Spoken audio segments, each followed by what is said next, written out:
Good morning, everyone.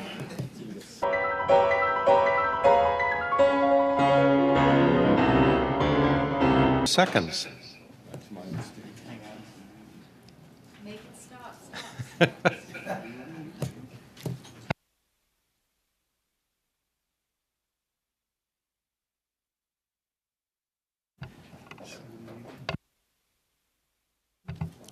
How's that? There we go. Wonderful. Welcome, everyone. Good morning and welcome to meeting number 42 of the House of Commons Standing Committee on Government Operations and OGGO, Operations and Estimates, also known as OGGO. For 1 hour, we'll have a study on outsourcing of contracts, and then we will suspend and go into camera to discuss committee business. We have one witness with us today. It's Krista Warner from the National Executive VP of the Canadian Employment and Immigration Union. Welcome, Mr. Iacono, to OGGO. We'll start with Ms. Kusi for 6 minutes. Oh, I apologize. I didn't realize that you had an opening statement. That's my mistake. I know, yes. Ms. Warner, I understand you might have an opening statement for us. Please go ahead for 5 minutes. Thank you. Thank you. I got nervous for a second. I was like, I worked all weekend on this. So thank you very much for inviting me. As mentioned, I serve as the National Executive Vice President of the Canada Employment and Immigration Union. We're a component of the Public Service Alliance of Canada, and it's a role that I've held since 2017. I represent over 34,000 workers in the federal public sector. We're the largest component at the largest bargaining table on the continent, falling under the Programs and Administrative Services Collective Agreement. We represent the majority of the unionized workforce at the Immigration and Refugee Board, Immigration, Refugees and Citizenship Canada, and of course, Service Canada.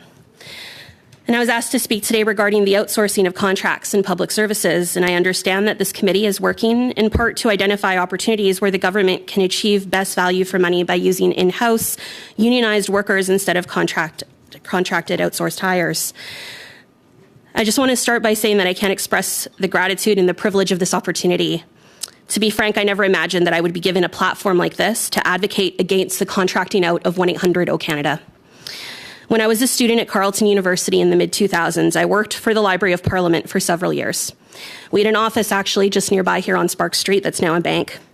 And part of my job was to speak with members of the public, both in person and on the phone, and answer some basic inquiries that they might have about their federal government. And on my first day, I was instructed to send most inquiries to 1-800-O-Canada. My colleagues, however, quietly discouraged me from this practice, telling me that this was a no-answer hotline and that our clients would only come back to us more frustrated because they would not get helpful information from the O-Canada line. And while that struck me as odd, I just accepted this as fact and did my best to help our clients, but I soon learned that there was much truth in this guidance as I began to experience the frustration firsthand of our clients who were unable to get the information that they needed by calling 1-800-O-Canada. So when I began in my current role in 2017, I have to say my first shock at learning that the 1-800-O-Canada call center was a contracted out service, my shock didn't come as a Labour activist, it came as a Canadian. How is it that I, as a citizen, would call a number that's literally called 1-800-O-Canada and that I would reach a private contracted out call center and speak to individuals who are not public sector employees, who have no access to Service Canada systems, potentially share my personal information with them, and put them in a position where they're unable to answer many basic questions about critical public services like employment insurance. I couldn't believe it.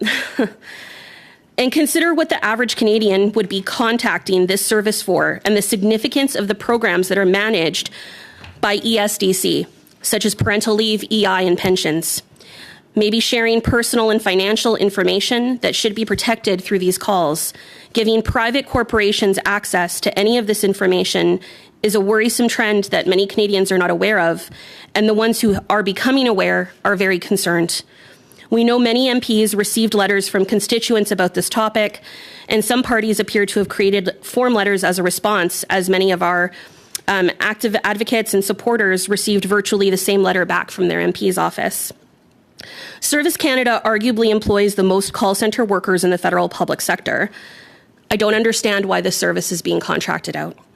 the very first point of contact for most Canadian citizens and their government, a service that handles more than 2 million calls a year.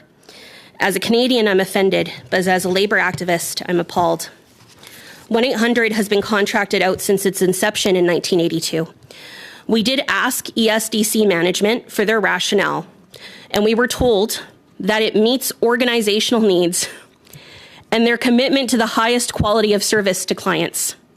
So how a department that employs over 5,000 call center workers can state that they must contract out the very same type of call center work in order to provide quality service to clients does not make sense to me.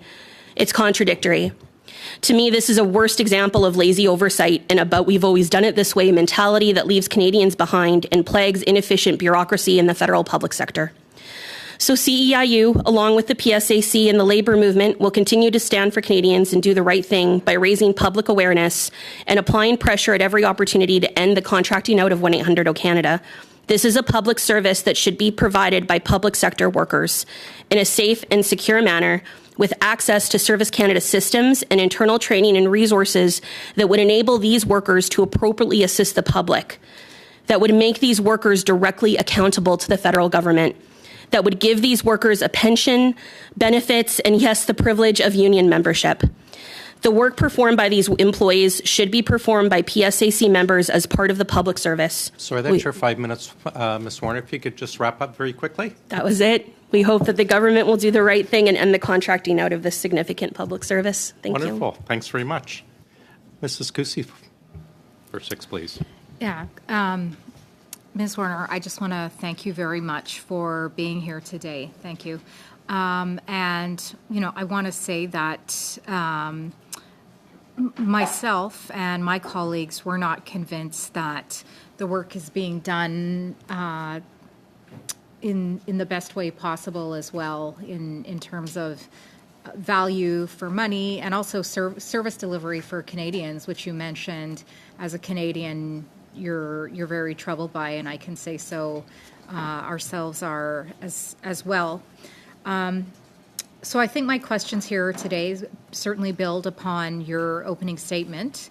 According to a March 2022 briefing binder for the President of the Treasury Board, outsourcing costs increased from $6.2 billion in fiscal year 2005-2006 to $11.8 billion. So that's almost double in 2021, fiscal year 2020-2021. And that the federal government has added 19,151 jobs in the fiscal year ending March 31st, 2021, and another 16,356 positions in fiscal 2022. So the government also employs the greatest number of public servants in Canadian history. So in addition to these shadow services that you're referring to, it seems as though the current public service is struggling to meet the demands of the value for money and service, more importantly, service delivery for Canadians. So I just sort of wanted to build on your opening that despite the massive increases that we're seeing in not only outsourcing but also in more employees for the federal service, that we're not seeing the desired outcome. So I had a few questions around that for you then. So in your opinion, what types of projects is the federal government outsourcing that could be done by the public service in-house? And I know you used the example which is closest to you, 1-800 Canada, but if you could expand upon that, please. So for the workers that I represent at the immigration departments as well as at Service Canada, I can only really speak to anything that would happen in those 3 departments. To our awareness, aside from 1-800 Canada, there was other call center work that Service Canada, like during CERB, was outsourced as well. We were able to successfully end the contracting out of that, doing some significant advocacy with the employer when we became aware of those contracts. But aside from those, I couldn't speak to other departments because I don't represent those workers. In your opinion, what kind of investments do you think the federal government needs to make to do more project work in-house? Why do you think they're going to this? Why do you believe they're going to outsourcing? So thank you for the questions. I think in this particular situation, I think it's laziness. In this situation, from what I've seen, they have every reason to have the capacity internally to be able to hire these workers, but it's an easy thing to just contract out that work. They might argue that they have trouble with retention in call centers. And I would suggest that part of the reason that they struggle is because of a few reasons. One is the staffing processes that the federal government uses are archaic. They're staffing the way that they did in the 80s, and it's not the 80s. And the workers that they're trying to appeal to is a different era of employees. So what I mean by that is the types of questions that get asked and the type of scrutineering that occurs just to get people in the door is inefficient. There's not enough resources with human resources internally in the department. So I'll just speak for the departments where I represent workers. Human resources have been slashed for 15 years. So there's not enough people to even do the staffing processes internally. And so managers that don't have these skill sets are being asked to do staffing competitions and oversee them, and they don't have that skill set or the capacity or the resources to be able to do that successfully. And then with call centers specifically, we get into the training. So call centers at ESDC probably have some of the worst retention that we've seen, and they have the capacity to do better. And a lot of that is the type of training and onboarding that they do, which over the last number of years, they've made completely virtual, and this is before the pandemic. So before people would come in, there'd be smaller classes, they'd get more hands-on training, direct and immediate support when they had questions.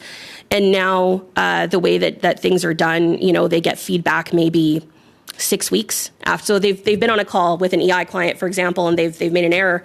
And 6 weeks later, somebody comes to them and they're like, hey, remember that call 6 weeks ago where you made a mistake? So yeah, there's problems with that. I would like to see some reforms in the staffing processes. I'd love to see increased resources given to human resources departments so that they can do their role successfully and take that pressure off frontline management. And I'd like to see an overhaul of the onboarding and training packages that employees are receiving.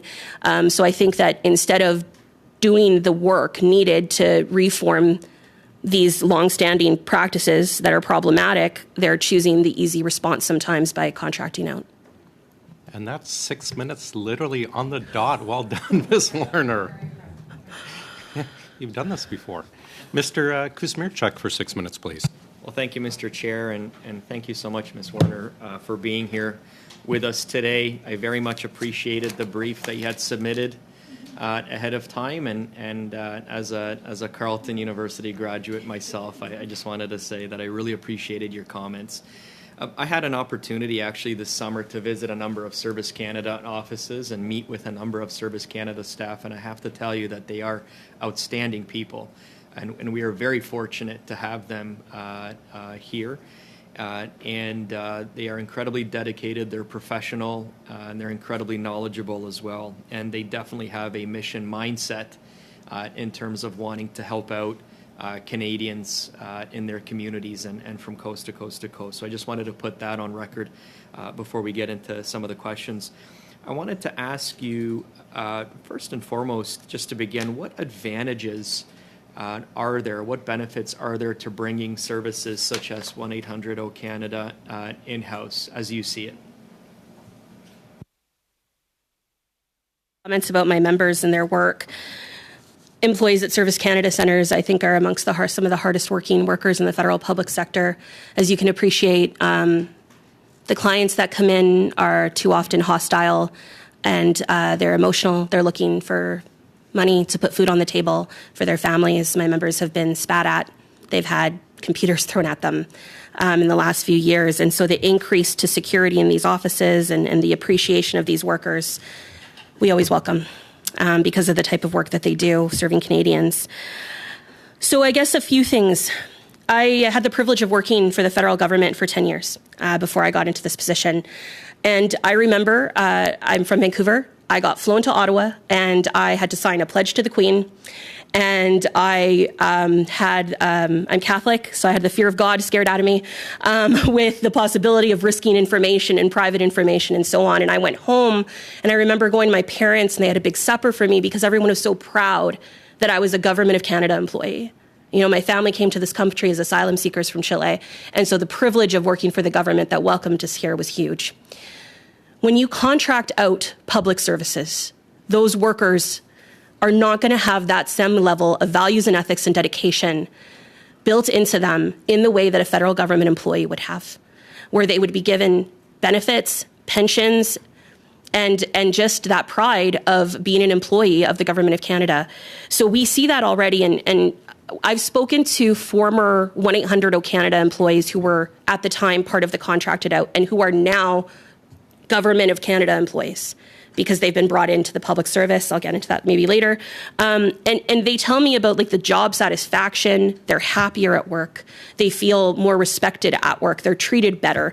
And so they're naturally, because they're happier, the quality of work that they're doing is better, right? We also know, and there's been countless studies that have shown us that maybe in the short term, it might save the employer some money by doing that contracting out initially, but long term it costs them money. And if you look at 1-800-O Canada, they recently sold the contract from Quantum to Gatestone, and they had to hire 240 new employees to start again. My members that deliver employment insurance, for example, working at Service Canada, a lot of the clients that eventually get to actually speaking to an EI agent started their journey by calling 1-800. And more often than not, they were given misinformation. They weren't provided with enough initial help for a simple question that shouldn't have taken them a week trying to get through a call center or queue up at a Service Canada center if that first point of contact at 1-800-O Canada had just had some access to the system to look up a simple answer. So I could go on, but I think you get the idea. Thank you. No, I think you did a really nice job of putting some important arguments forward. Motivation is really important, and I'll give a shout out to the folks that I met at Service Canada in the office in Windsor. Again, they were absolutely outstanding, and you could just tell they're so rooted in the community, and they're working to help the community out, and that's a powerful motivator when you live in the community where you're providing services. So I just wanted to thank you for that. I wanted to ask you as well too, how can we improve and make the public service more representative? And so I'm thinking of, for example, equity groups, but I'm specifically thinking of what can we do to recruit more Canadians and more persons with disabilities into the public service and into places like Service Canada, in your opinion? So thank you again for the great question. I actually have the privilege of co-chairing our newly established Joint Employment Equity Committee with ESDC. I also co-chair with the IRB and IRCC as well.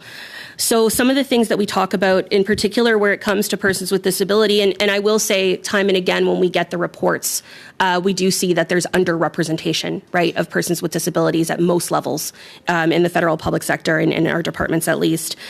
Part of it is ensuring accessibility to candidates as part of the interview and application process. So there's not enough being done at the early stages to ensure that accommodations are being offered to folks that are applying, asking clear questions about accommodation to candidates as they're going through the application process. But also where these positions are being advertised, we've flagged at, so these joint employment equity tables are newly established in the last year.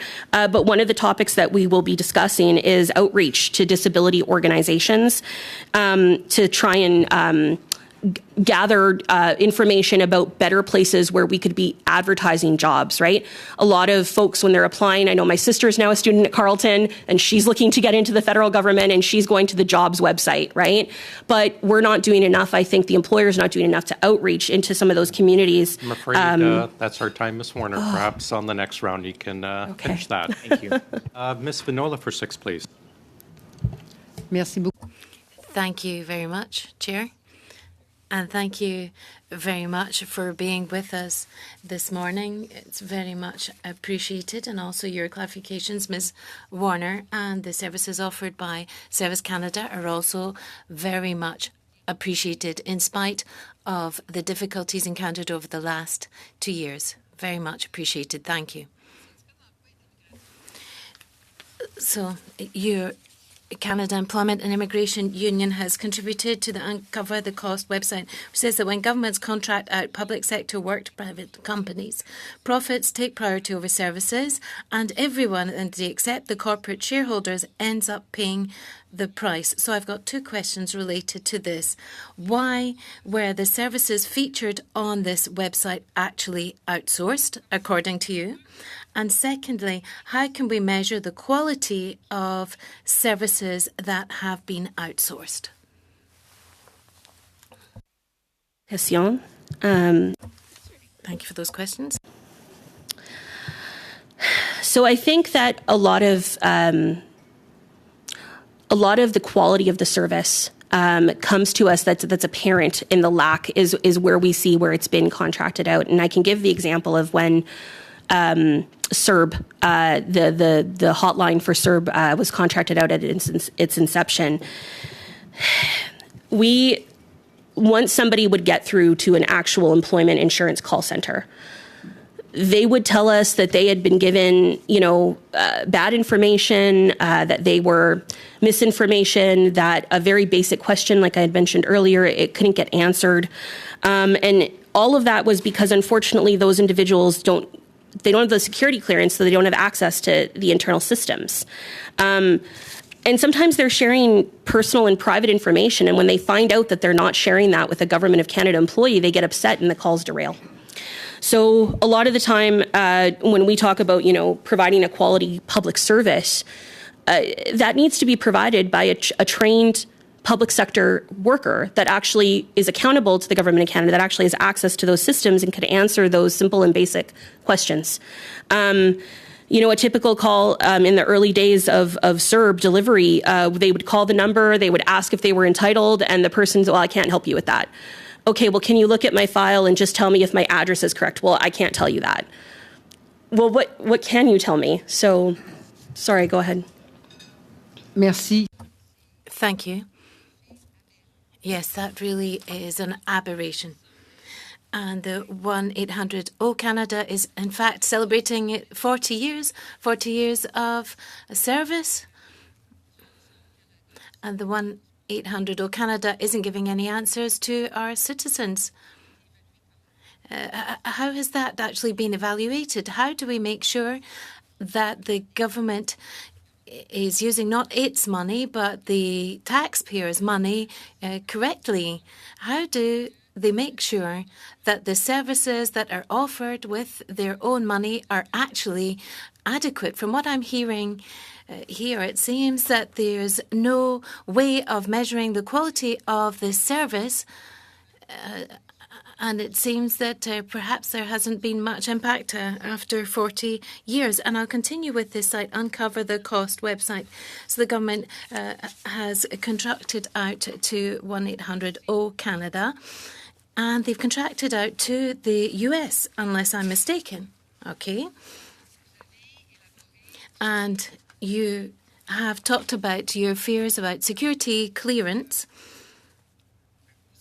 and also fears about the highly personal information that is being given to the employees in this call center. So my question is the following. The Americans are not well known, apart from certain regions, for having an adequate level of French. So how are French speakers being served? And I'm not just talking about those who are in Quebec. There's French speakers in New Brunswick and Ontario, in Vancouver, increasingly, also in Alberta. So what type of services are they getting? Is it a worse service than for English speakers over the last 40 years? So again, thank you for the questions. I asked some of those same efficiency questions during labour management meetings with the Deputy Minister, and we didn't get any kind of satisfactory answers. So thank you for your comments.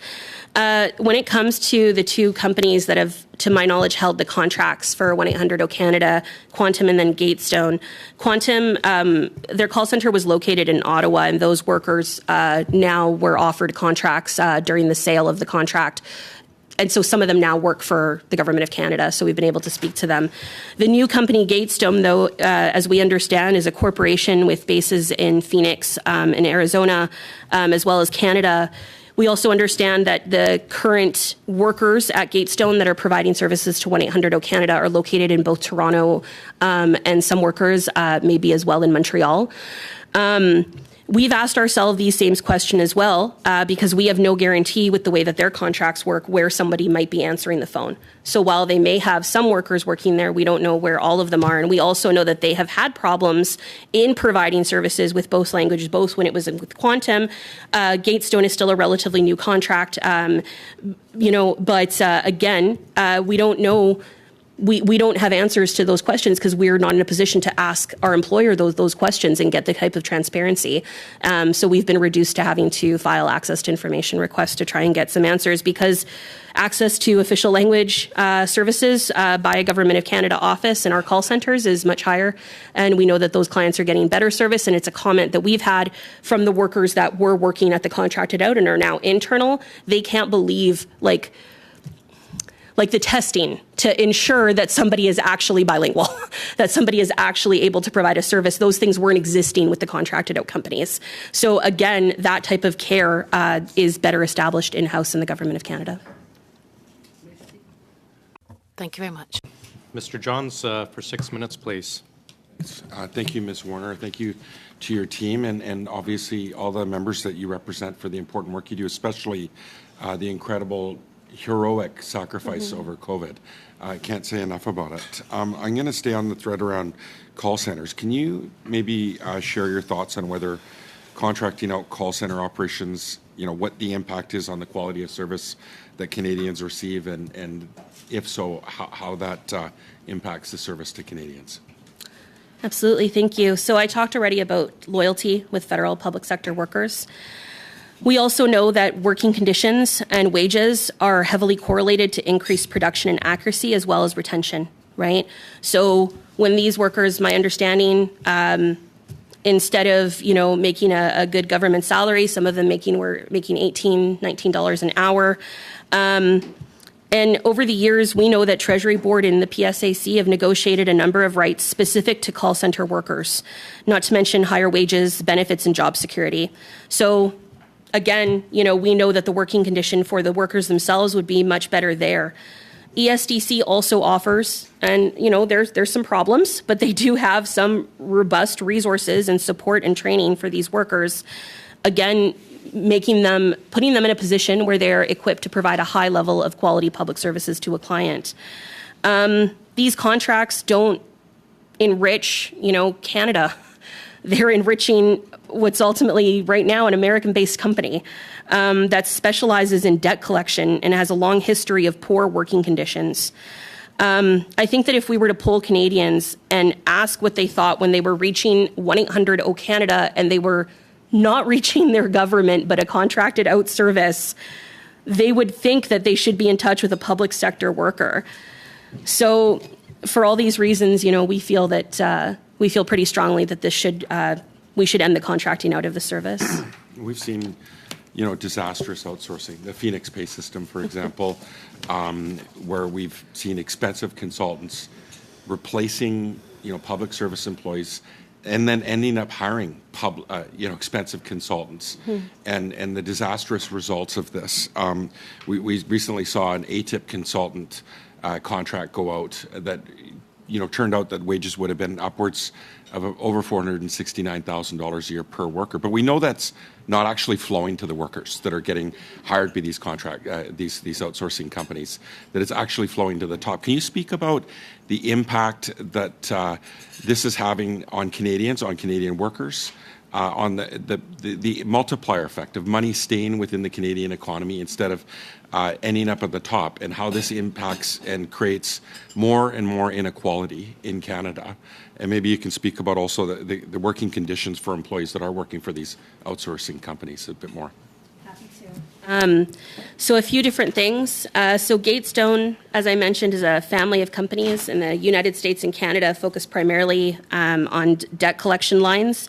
They also have offices in the Philippines, Mexico, and Belize. And they've also held many previous contracts for the Government of Canada that were all, to my knowledge, collection contracts. So for years, PSAC has been constantly trying to express our concerns and have these workers unionized.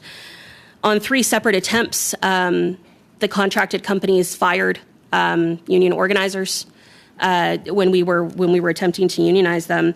So we spoke with a number of former employees with the company and also even just reviews on Yelp of Gatestone and the things that they talk about. They're sad.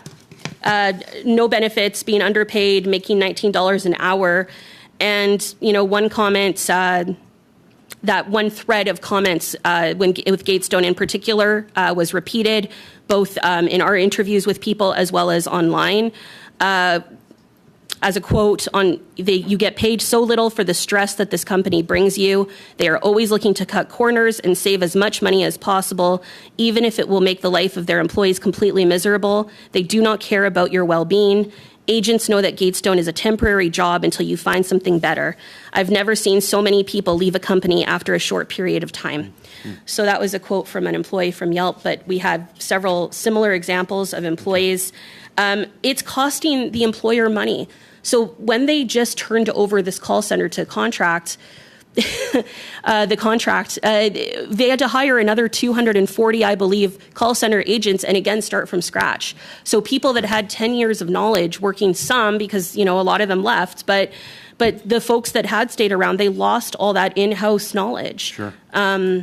So there's a lot of additional costs that I think are short-sighted on the part of the government. Well, it sounds to me like a huge economic leakage to Canada and to Canadian workers. And this is a huge concern of mine, that taxpayers are being really, it's a disservice to taxpayers at the end of the day when there's a huge economic leakage like this taking place on their dime. Can you speak a bit more about the efforts to unionize 1-800-O-Canada workers, either through the Public Service Alliance Canada or otherwise? And if so, can you please provide a history of those efforts? So on 3 separate occasions, the PSAC had made efforts at the time to unionize the workers for Quantum. We are currently working to try and unionize the workers that are at Gatestone. The employer, I have a memo on 2018 that Quantum Management sent out to all of its employees, warning them about, Ms. Warner, I apologize for interrupting you, but that is our time, perhaps, so we can get back to Mr. John's. As am I, but that is still time. Ms. Block for 5 minutes, please. Thank you very much, and I'd like to thank Ms. Warner for being here today. It's an important study when we're talking about outsourcing, and so I do appreciate hearing from your perspective. I've been on this committee now for a very short period of time, but it's been a bit of a steep learning curve as we've had a number of issues before us. So we know that money spent by the government on outside contracts in the category of professional and special services has nearly doubled since 2006 to $11.8 billion, as my colleague pointed out earlier.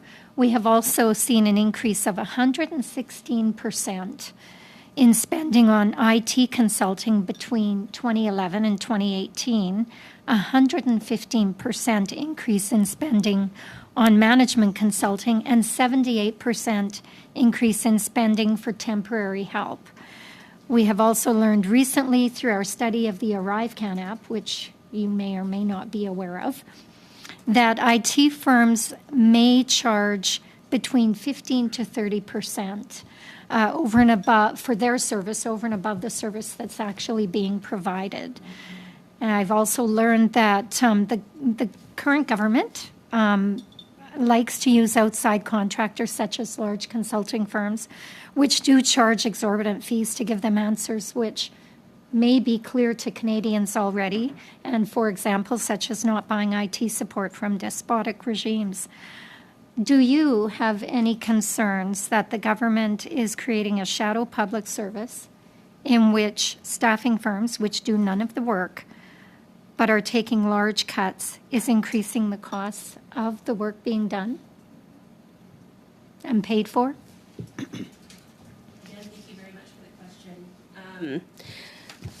We noticed actually in our preparation for today's meeting that the contract with Gatestone, when we originally became aware of it for 1-800, it was at $79 million when we started. And we just noticed this weekend that the size of the contract has now gone to $158 million. And we don't know why it would have increased so much. We can only assume that the government intends to expand the usage that they originally intended. So that's horrifying to us that one contract has doubled and that we were not made aware of that through any kind of labor management consultations or the intentions. We will be asking. But when it comes to IT, although that is another union, PIPS, that represents those workers primarily, there's a couple of things I do want to comment on. So as I stated, I represent the majority of the unionized workforce at Citizenship and Immigration, or Immigration Refugee Citizenship Canada, as well as the Immigration and Refugee Board. And we've noticed a massive increase in the digitization and automation of the work that's being done in those departments. And we have a lot of concerns about that, in particular at IRCC when it comes to the client experience and things like inherent, unconscious bias that get built into these programs. When we're having labor management meetings and we're questioning why this work is being contracted out, why this work's being digitized, how artificial intelligence is getting used to do work that used to be done by our members as our bargaining agent work, we get told things that, it's going to help increase and efficiencies, right? It's going to be a more efficient application process. But when we ask them questions, it seems to us that often they don't fully understand or appreciate or grasp the scope of the type of technology that they've been given. And so they are forced to contract out because they don't know what they're working with or the capacity of it. And instead of working with in-house employees that understand the programs and, understand the obligations of the Government of Canada, we're very concerned about contracting out that's being done with these types of technologies and the impact that it could have on future Canadians. Thank you very much. 20 seconds. Okay, I'm just going to leave it there. Thanks. Okay, thank you. Great, thanks, Ms. Block. Mr. Baines, over to you, please, from the sunny West Coast. Thank you, Mr. Chair, and thank you, Ms. Warner, for joining us today, and thank you for all your advocacy for workers, for Canadian workers. One thing I wanted to just clarify, my understanding was the Gatestone company, you mentioned Phoenix, Arizona, and my understanding is it's headquartered in North York, Ontario, and it is Canadian owned. Or is that accurate? Thank you for the question. So we've heard the same comments from ESDC, but what our research tells us is that Gatestone's a family of companies where their international headquarters is Phoenix, Arizona. I haven't heard North York, but they do have the offices in Canada. But that it's a family of companies that's primarily U.S. based. Okay, I'll move on to the public servicing staffing process simply takes too long. It's lengthy and cumbersome and often takes 6 months to a year to complete. Do you agree and do you support reform? And what would reform look like? I agree that the current process does take too long, is overly bureaucratic.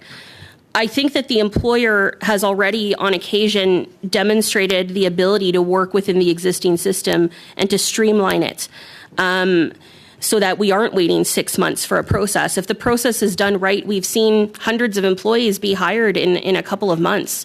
I think it just takes the time and energy and a desire, frankly, to prioritize this type of work in human resources, which is often the last thing that gets considered when we see departments going through transformation. So I would suggest that instead of, when we talk about reforms, I think it's updating the existing system and making it work better and investing those resources there instead of taking the easy routes, which aside from contracting out, at IRCC, for example, I think 85% of staffing actions in the last year were done through unadvertised staffing. So that's basically,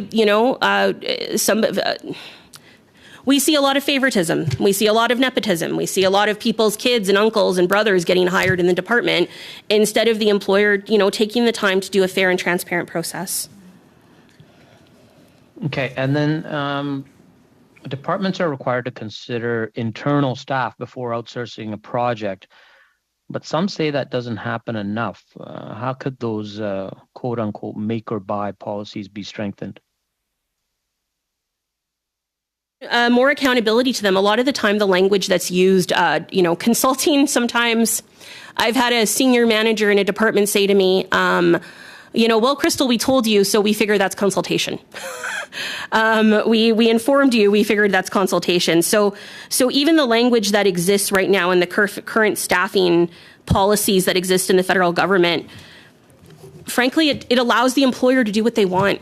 There's very little ability for us to challenge in a formal way, formal recourse, transparency, accountability. There's very little formal mechanisms that we have in representing and advocating for our members to force the employer to do more open and fair, transparent processes. So instead, like I mentioned, all of our departments, but with IRCC being at over 85% last year, we're seeing unadvertised staffing being done. And before considering internal staff, again, the language isn't strong enough for us to be able to have like a formal course of recourse. Okay, and IT consultants are easily the largest type of professional services the government contracts externally. Why do you think that is? Question, just because I don't represent those workers. Okay. Do I have more time, Mr. Chair? You have 40 seconds. Okay. How about, are there training opportunities offered from your members' respective departments or within the union to improve their skills? Well, I would argue that experience with any union would give excellent skills and training to any government employee or any worker for that matter. Yes, but of course, what we try and talk to our members about is the principles of natural justice, fairness and transparency. We always say, we're federal public sector workers first. And so we really uphold those values and ethics and those principles. We offer training on everything from occupational health and safety, on staffing processes, on like the duty of fairness when it comes to these things in the federal public sector. We offer lots of training that we've given to our advocates to try and find different ways to get the point across to all levels of management that they really need to be doing a better job in making staffing processes fair and transparent and accessible. And that's our time. Okay, thank you. Ms. Vinola for 2.5, please. Thank you. 2 minutes 30 is not much at all. So little time. We can see, in fact, the Professional Institute of the Public Service of Canada has indicated that government managers can modify contracts after they've been signed. And the explosion of the cost of these contracts can be 65% to 115% or more than the original value of the original contract. And that's very surprising when we're talking about services. I can understand with construction with the cost of materials, but with services, it's another kettle of fish. And we realise that subcontractors, in order to get the contract, they put in an unrealistically low bid compared to the real cost, and then afterwards they'll say, actually, it's costing me more for X, Y, and Z reasons. Have you seen that phenomenon, and to what extent do you believe that this is a widespread practice? And do you think it would be necessary for Canada to have its own commission of inquiry to shed light on these practices, which is more than questionable from an ethical point of view? I haven't given that much consideration, but that sounds pretty great.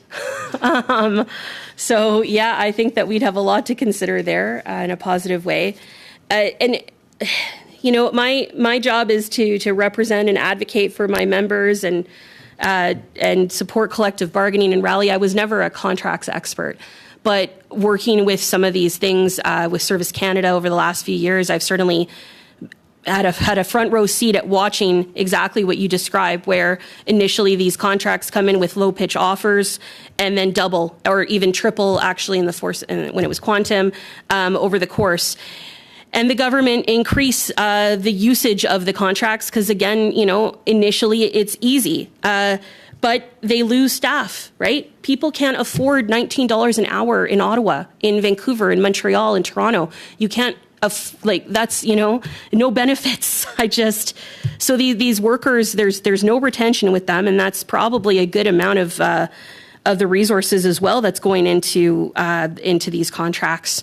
But that's an excellent, interesting idea. Thank you. And that's our time. Mr. Johns, please. Canada Employment and Immigration Union, or PSAC, engaged with the government about ending the contracting out of 1-800-OGGO-Canada? And if so, can you please describe what efforts have been made and what the government's response has been to date?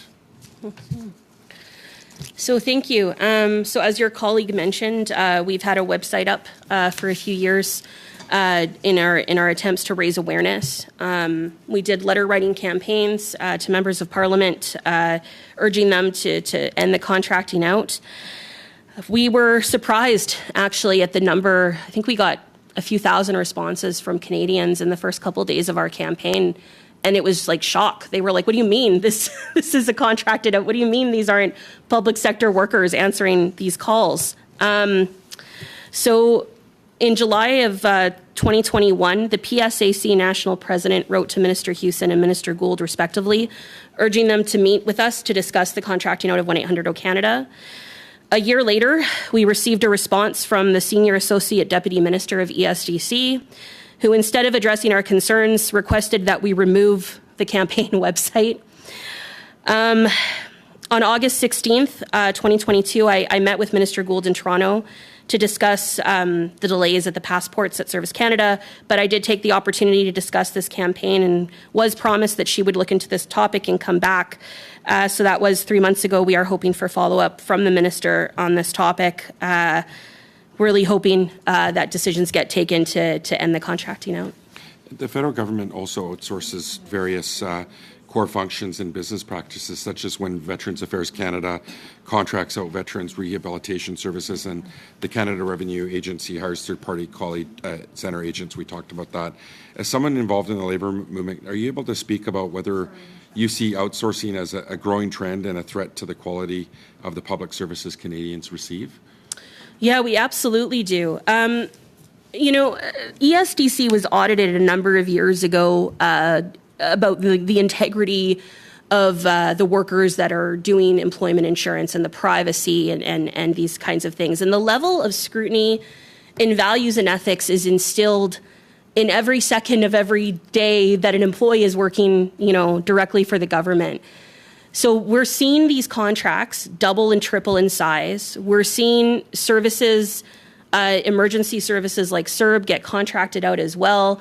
Long-standing important services like the ones at Veterans and CRA, again, also being contracted out. And it's devaluing and diminishing public services to Canadians and to future Canadians. So we are incredibly concerned. It's why you've seen the PSAC and other unions dedicating so much of our resources to try and end this. But like I said earlier, we are public sector workers first. So we are doing this for Canadians as well as the interests of our members. Thanks very much. I let you run over because I got tired of interrupting you. we have time for 2 more 5-minute sessions. Mr. Barrett, please. Thanks, Mr. Chair. Thanks, Ms. Warner, for your appearance here this morning. Can you speak about IT staffing needs that your members are fulfilling, and are they fulfilling all of the needs of the departments where they work, or is that being subcontracted out? So again, I don't represent those workers, so I'd be remiss in speaking too much to those issues for that would be for their union to address. What I can say, though, is the impact it has on my members. So my members working in the federal public sector that are relying on in-house IT services. And like I represent workers in all the departments that fall under CEIU at PSAC that work in access to information, for example. And so sometimes when IT is asked to go and do things, they're getting asked to look at very sensitive, classified information and those accesses to information. And when we're seeing that work get contracted out, we raise an alarm as well, because we're like, what scrutiny are those companies after, right? What scrutiny have they had? What kind of accountability and transparency do they have to the public, internally to the department? And we've ran into many problems when these services are contracted out because it puts private information at risk. And so often we're raising the flag because when that work gets contracted out, it impacts the entire department and all the administration staff, which is my members. Right. You'll have seen, the work of some committees and seen some media reporting about the ArriveCAN application and how that work was not done in-house, but cost excess of $54 million for its development, implementation, and its ongoing maintenance. But what we also learned was that in the RFP process, that some potential vendors were advised that the requisite security clearance to work on the system would be waived if they had an application in process. So if someone had applied for a top secret security clearance but not yet received it, that they'd be able to work on an app that dealt with Canadians' personal information, their biometric information, their health information, and of course their passport information. This obviously raises lots of concerns about the integrity of that application, but also shines a light perhaps on the government's practices and a lack of care and concern for the privacy of Canadians.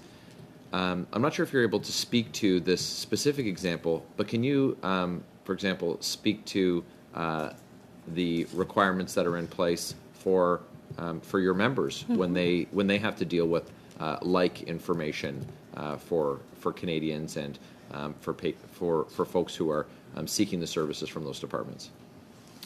Yeah, absolutely. So that's very worrisome. That's very worrisome, considering that, our members, in addition to like the security checks that they get, that include things like a credit check, a credit audit, a backgrounder, criminal record checks, all of those things, in addition to like the hours and hours of values and ethics training that they're obligated to take and the oaths that they have to swear. It's very concerning to us when this information, we worry when one of our members is asked to take a file home, like a physical file, we triple lock it up to make sure, and we send them in a car to their, and we do that to protect our members, but to protect the integrity of the information. So it's very concerning to us, and it's one of the questions we always ask in labor management meetings when we find out that any of this kind of work is being contracted out, because we do seriously have reservations and concerns about if those same standards are being held, and they're not, right? They're not. In employment insurance, they do checks to make sure that the folks that are administering these services are not related to people that they work near or that they're serving the clients for. So there is an extremely high level of scrutiny and accountability that is when these services are in-house. That doesn't exist when the services are being contracted out. Right. How much time, Chair? 18 seconds. Without giving any specifics, have you filed any grievances on behalf of your members with respect to outsourcing? Yes. Thank you very much. Thank you. Ms. Thompson for 5 minutes, please. Thank you, Mr. Chair, and welcome, Ms. Warner. It's been a really informative hour. I have to begin with a shout out to the IRCC workers and the Service Canada workers that my office in St. John's East, the constituency office, lean into. Absolutely phenomenal. And two perspectives from someone who worked frontline during COVID and absolutely understand the challenge of trying to access services and the quick move away from any type of in-person support, and certainly as an MP, and the ongoing challenges from the disruption of COVID and the labor realities, the significant hires during the summer, the flow of work, it really is to be commended. So thank you for that. Question I'd like to start with is how in unexpected times in COVID and I don't know if we're post-COVID, but a new reality, how is there a role for outsourcing in times of extreme work fluctuations, which I believe we've seen over the last 3 years? So we had a really tangible example because of the situation we found ourselves in the last couple of years. And when we saw that the government was moving to outsource CERB, for example, we could not for the life of us understand why they were doing that. They're people that come to work for ESDC, like they're lifers, right? These are people that start their job and they work their way up the ranks. And so often you find people that have worked across various business lines at ESDC. So many of them at some point would have worked in a call center, would have worked in the front end, or they have the ability and the capacity because they've worked in EI or in CPP or in OAS to answer questions and do that service delivery. So the department is actually incredibly flexible. And when CERB happened, we were saying, we have enough folks that we could pull from less critical services right now and put on a hotline and put on a direct service. And so we were able to successfully argue with the government that they didn't need to have this contract. I think they only ended up keeping it for a few months because of the pressure that we applied. And the volunteers, when they went and asked, that came from other business lines to go in and sub in. So they're, in my experience, I haven't seen a need for it because I've seen the flexibility internally to address those one-offs. Thank you. Sort of just change to another line. Shared Services Canada told this committee that its strategy includes reducing the barriers to entry for small and medium-sized enterprises and companies run by women, Black and Indigenous people, persons of color, and other underrepresented groups. Are these efforts making an improvement? Companies, like contracted out companies? So, Shared Service Canada told this committee that strategies include reducing barriers to entry, right? Those barriers to entry for people, yes. Yeah, we actually have seen it at ESDC, perhaps in particular, and maybe less so in the immigration departments. We have seen some really interesting strategies that has been used at ESDC to employ racialized workers, Black workers in particular. Initiatives that they did, like this last year for the first time, they went out and they spoke with Black sororities and fraternities to do direct recruitment campaigns, and were able to get 500 new employees in Service Canada as a result of those efforts. We've also been working jointly, as I mentioned now, with the Joint Employment Equity Committees. There has been some improvement, but what we really want to see is more representation at upper level positions. CEIU represents 78% of my membership identifies as women, and we are the most racially diverse union in the federal public sector. And unfortunately, the majority of my members are in entry-level government positions. Thank you. Do I have time for another question, Chair? 50 seconds, so I have to be relatively brief answer. I'll be very quick. Treasury Board has said that there are policies to support small and medium-sized Canadian businesses, like requirements to unbundle so that smaller companies can participate in individual requirements rather than bringing something together that allows only large multinational companies to participate. Are these policies working well? Thank you for the question. I'm sorry I don't have a good answer for you. I think that falls outside my scope of expertise, but interesting question. Thank you. Great. Thank you, Ms. Warner. Our 1 hour is up, so we'll let you go. We appreciate the time you've spent with us today. Thank you very much. Public portion meeting's now complete. We're going to proceed to in camera. Mr. Baines, I'm sure you know the usual sign out and sign back in. And with that, we are suspended. Okay. Thanks a lot. You did a great job.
you.